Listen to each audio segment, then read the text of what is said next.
All right, I believe I saw, Patrick, that we are going for a record. Is it 10 straight wins at Target Field? I'm just trying to count them up here. I believe.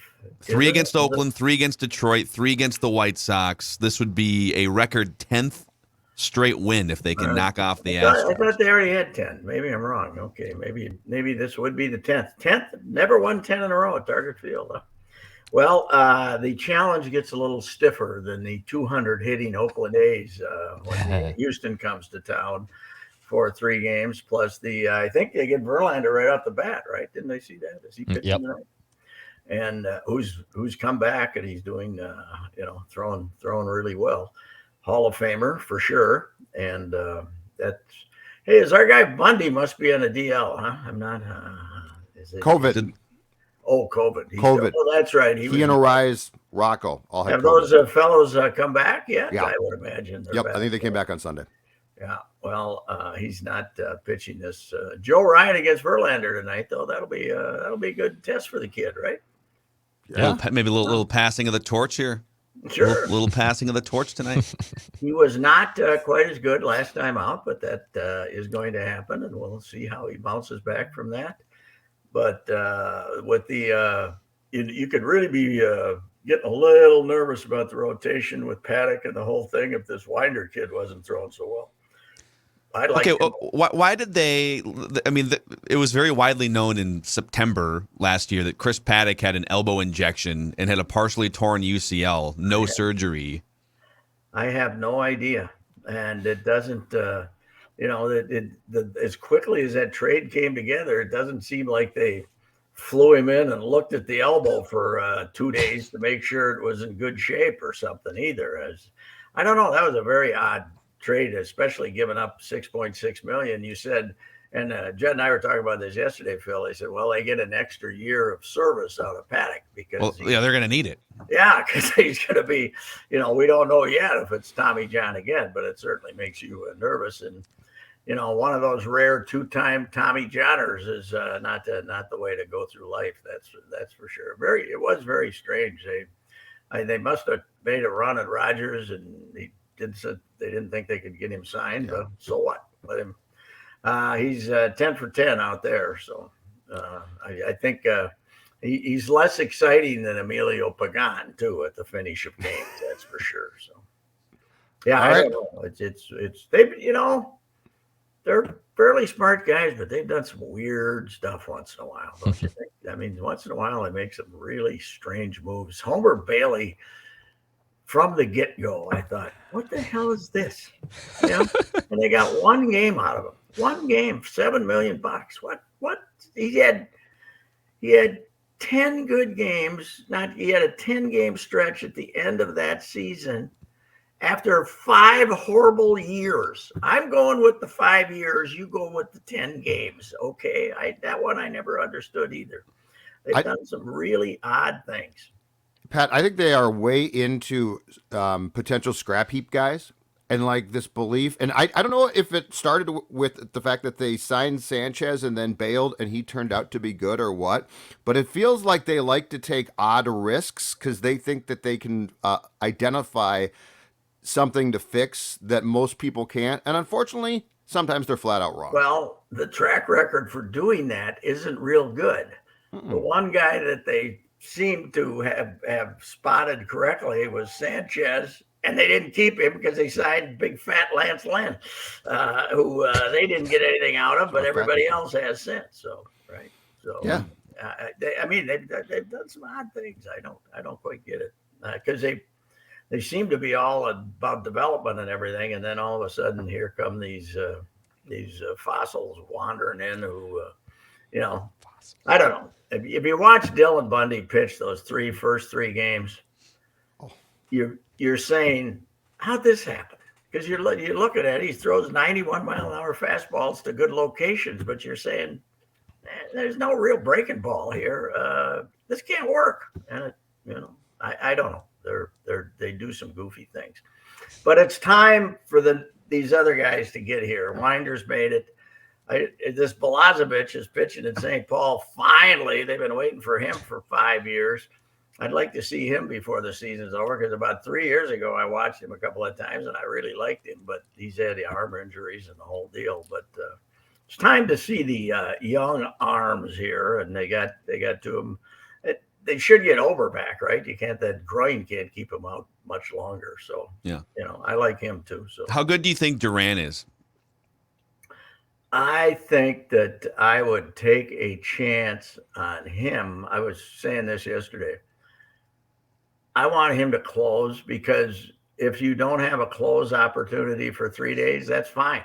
Let that kid rest that 900-mile-an-hour arm.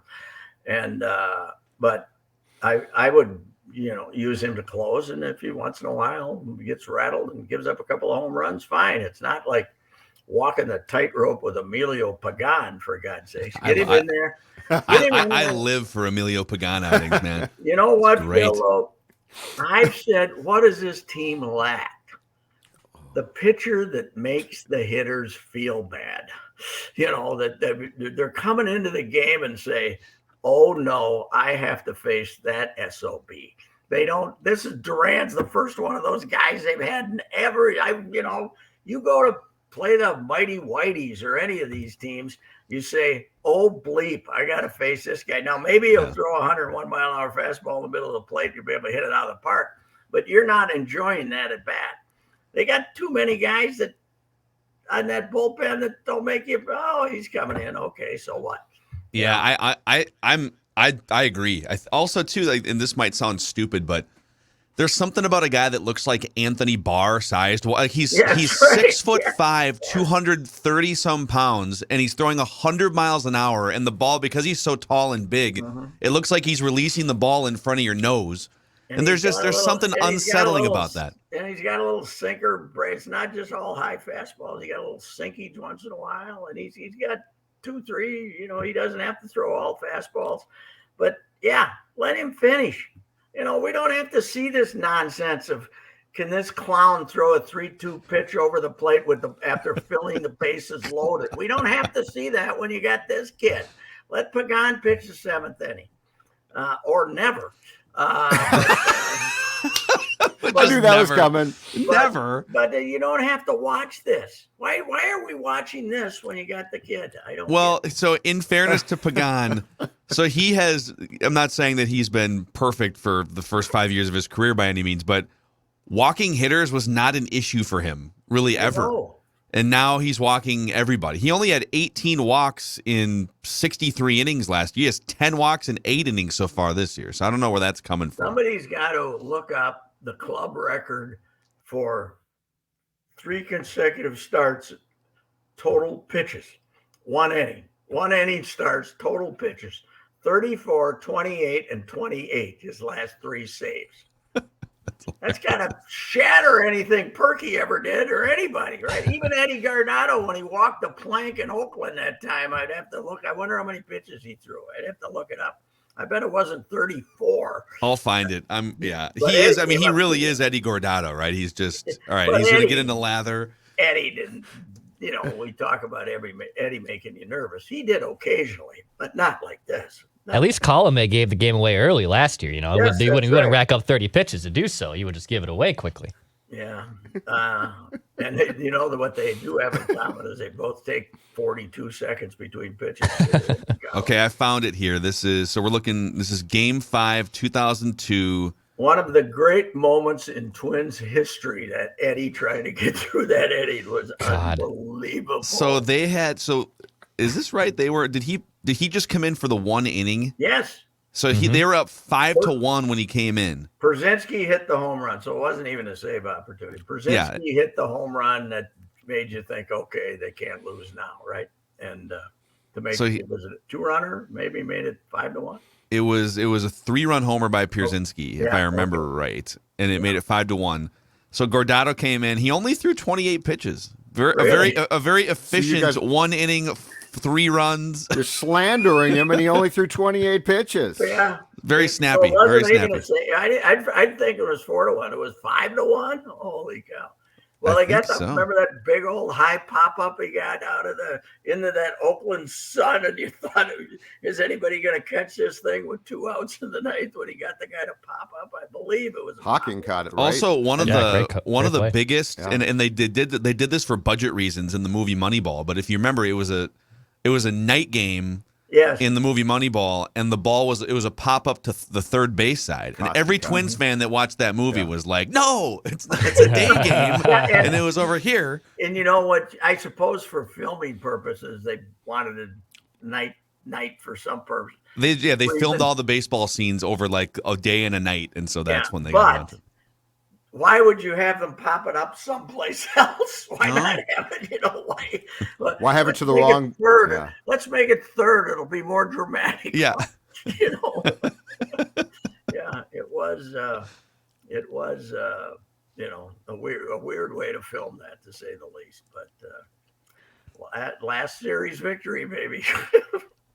That's true. Yeah, that's right. So are we going to bring those guys back for it? Is there any plans to bring Didn't they do that in 2012? They did, yeah. Didn't they do that? It's kind of sad what we're left to celebrate here, right? Those guys love it though, because they just spend like 3 days getting hammered. Uh-huh. They do. They just go to the Champions Club and Gladden drink bails bourbon and on eat the the broadcast and just goes and gets hammered with Well, his he former is, teammates when they do the He's the 87. ringmaster. too, 91. isn't it? Yes. He's the ringmaster. He arranges the gatherings.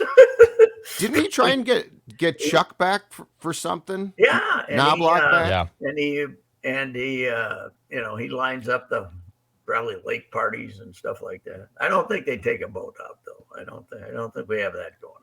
Hire your own help. That's the key. Don't get Minnetonka High School kids to be the caterers or the service on the boat. I've always said the Vikings used to have perfectly respectable bi-week orgies downtown Correct. at a bar where they would rent out the whole place and pay all the help ungodly amounts of money to keep their mouth shut. non-disclosure agreements. Yeah. Well, the help knew. I don't think they needed those because the tips were so extensive that they didn't need those. The help knew what was going to happen. Yes. That's the most important thing. It can't be a Yes. bunch of. It can't be Susie who just got done with homeroom Yeah. at Tonka, who's like, I got to work. Oh my God, that's what you And- can't do. You know what you do at a place like that is go to the help and say, okay, this is what's happening tonight.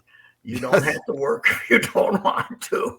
Yes. You don't want to be caught off guard when you walk in on Bryant McKinney and 4 other gals from the Atlanta If nightlife. you want to make a quick grand, this is you can work tonight. So anyway, that was Freddie Smooth did a lot of bad things here, but thinking the boat was a good idea. Wasn't Freddie like the boat guy? Wasn't he the guy? Yep. Well, I mean, it was Freddie's fine the guy until they that got started cheap. the boat. Huh? Freddie was fine until he got cheap. Like you got to go. They imported the strippers from Atlanta, and then they didn't get help. And that was the best Burke quote was, "What's wrong with our strippers here?" Yes. I wouldn't vote for him for governor if he was the last living human being in the world or lieutenant governor, but that was a great quote. It was, he's been supporting local businesses for 15 years. That's his platform. I would have hired local strippers for the boat. Yeah, that's right. When was that? What year? 2005. Ticey, last year. 2005. Holy Yeah. God.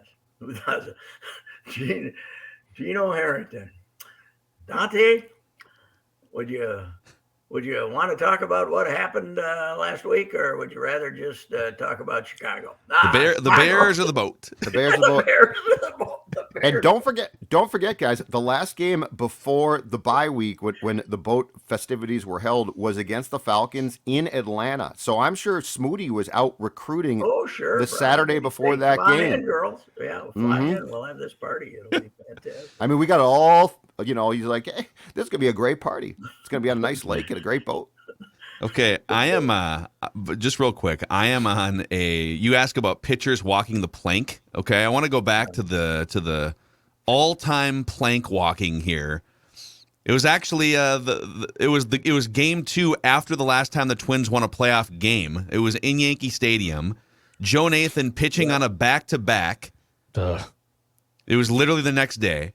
And he throws 53 pitches, only 26 strikes over 2 1/3 as the Twins piss away an extra inning lead to Was that the A-Rod and company. Was that the A-Rod game?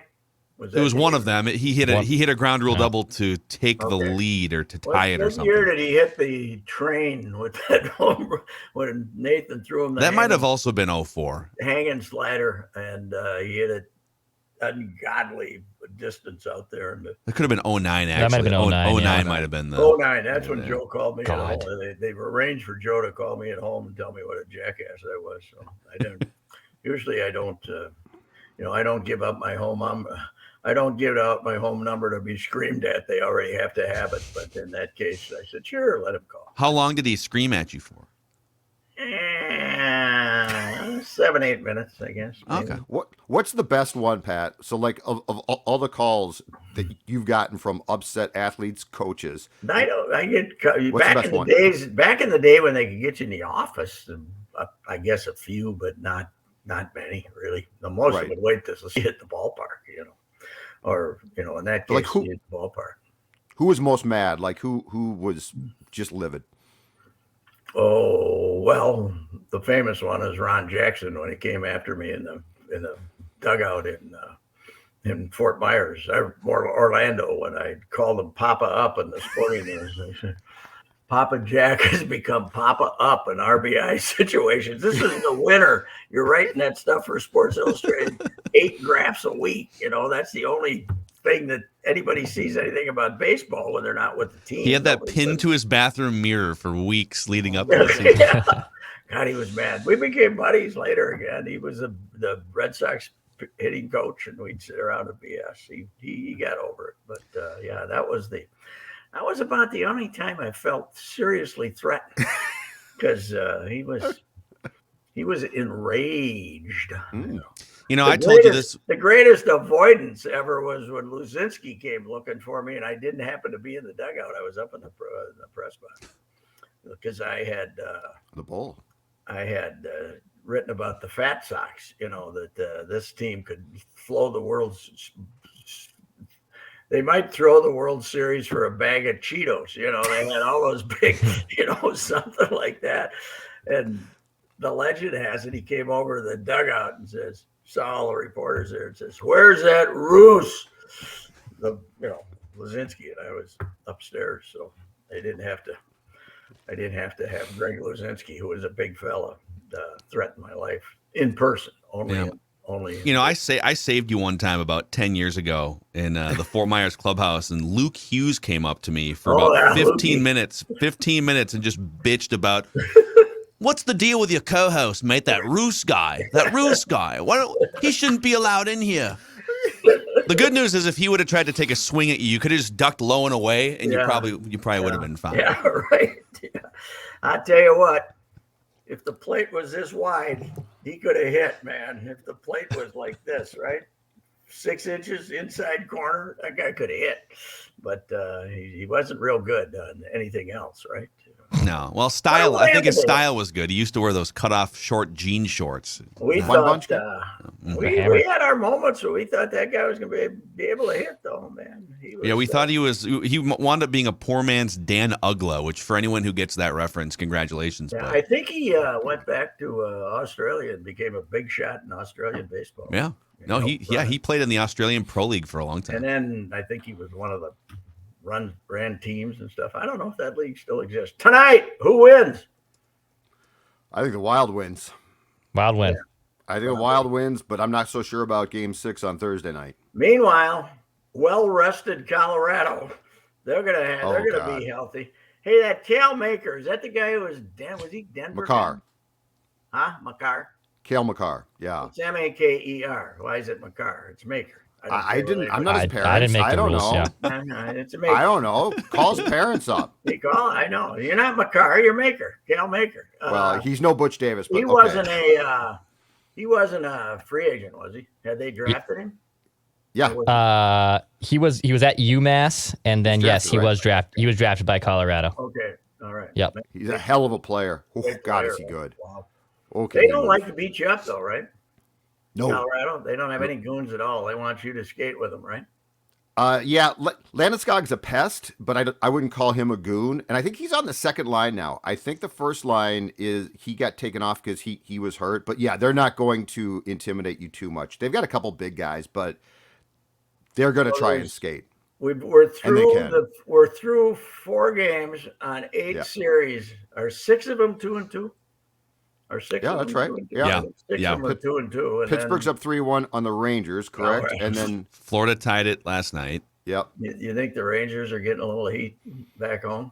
They're a little. Oh God. Just Well, the team that's going to get filleted here, fair or not, will be if the Leafs go down 3-2, Pat. Oh yeah. Because they came out Sunday and were just up 2-1 and just you know what. Ooh, that's been a weird series because they basically been 4 ass kickings, right? But the 2 other teams, none of them have been 3-2. They've all, the teams that won, but they're 2-2. Mm-hmm. It's an amazing sport for that, man. Their playoffs last forever. Well, that's why when you win the cup, it's a long haul, baby. Think about this Wild Blues series. It's probably going to go 7. You're going to grind a 7-game series victory, and whoof, and then you get Colorado. Yeah. And then if you beat Colorado, you're halfway. In 16, you win 16 games to win the NBA title too. But you usually play what? 23 games? These guys play 27 games, 26, 7 games. And you stink after a hockey game too. You can't stand to be around yourself. You're in there. It's spring. Self-loathing is high. Room I hate myself right now. You haven't shaved in 2 months because it's the cup. Brutal. Very non-hygienic foot hockey. A run to the cup is very non-hygienic. I believe, boys, that we are going away from that, though. I think I saw a story that more and more guys are now shaving. Very disappointing during the playoffs. Mm-hmm. Well, yeah. I liked it when the announcers used to grow their shaving. I'm a very neutral party here, but I'm not going to shave in support of my team. Okay, thank you very much. I mean, you'd think that the teams that shave their faces are more aerodynamic and can skate faster, so maybe that's part of the analytics of the equation. Yeah, they probably do have analytics on that now. Analytical look. This whisker is holding me down. Yep. All right, Pat. We'll catch you tomorrow. We'll recap it. Okay, see you. All right, that's Patrick Royce, presented by Federated Mutual Insurance Company. If you have a business and you want to maximize it, take it to the next level through risk management tools and resources. Federated's been around for over 100 years, almost as long as Patrick Royce. Wow. You can find them online at federatedinsurance.com, where it's our business to protect yours. All right, see you guys.